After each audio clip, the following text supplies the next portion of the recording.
আসসালামু আলাইকুম এভরিওয়ান। আমার জীবনের বাস্তব কিছু গল্প। আমি এই পজিশনে আসার পিছনে অনেক গল্প রয়েছে।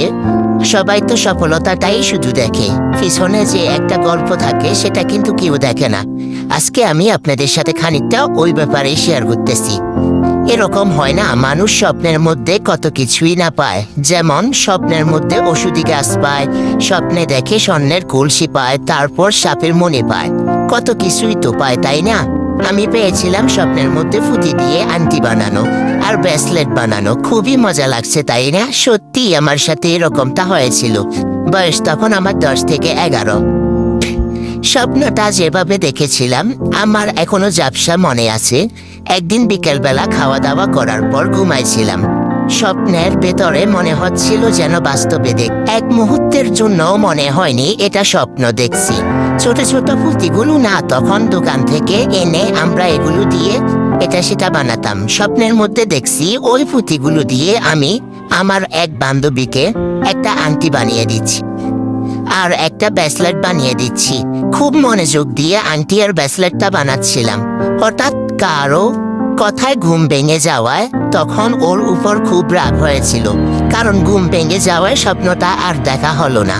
স্বপ্নটা ভুলে যাব ভেবে তাড়াতাড়ি ঘর থেকে ফুটি সুই সুতা দিয়ে বসে গেলাম। ঠিক যেভাবে স্বপ্নে দেখেছিলাম সেভাবেই বানানোর চেষ্টা করলাম। একবার চেষ্টা করাতেই দেখি আমি পারছি। পারার পর তো আমি মহা খুশি। মানুষ কত বড় কিছু পেয়ে খুশি হয়, আর আমি এতটুকুতে অনেক খুশি হয়ে গেছিলাম। তারপর হুবহু ওরকম আংটি আর ব্রেসলেট বানিয়ে ফেললাম। সবচেয়ে মজার ব্যাপার হলো আংটিগুলো দেখতে খুব সুন্দর হয়েছিল। আশেপাশে সবাই স্কুলের ক্লাসমেটেরা দেখেও বলতো বানিয়ে দাও। প্রথমে একটা এমনিতেই দিয়ে দিতাম, পরে ওরা আমাকে আংটির জন্য 5 টাকা করে দিত।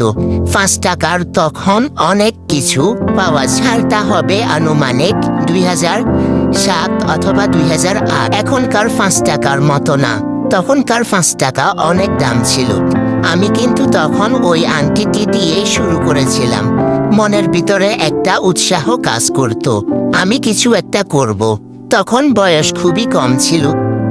খেলার ছলে যতটুকু করেছি শখের বশে করেছি, কিন্তু এতটুকু করাও আমার কাছে অনেক বড় কিছু ছিল। তখন লেখাপড়া ছেড়ে দুষ্টুমি বেশি মাথায় থাকে, কিভাবে আড্ডা দিব, কিভাবে খেলবো, এইসব।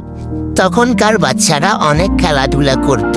মোবাইলের যুগ ছিল না, একটা বাটন ফোনও সবার ঘরে ছিল না, টিভি মোবাইলও সবার ঘরে ছিল না। ছিল শুধু খেলাধুলা। বিকেল হলে দৌড়াদৌড়ি, লুকোচুরি। এখনো অনেক খেলার নাম মনে আছে। মনে হয় এক দৌড়ে গিয়ে বন্ধুদের সাথে খেলি, আড্ডা দেই। কত মজা ছিল তখন। খালে মাছ ধরতে যেতাম বান্ধবীদের সাথে। আমাদের বাড়ির পাশে ছিল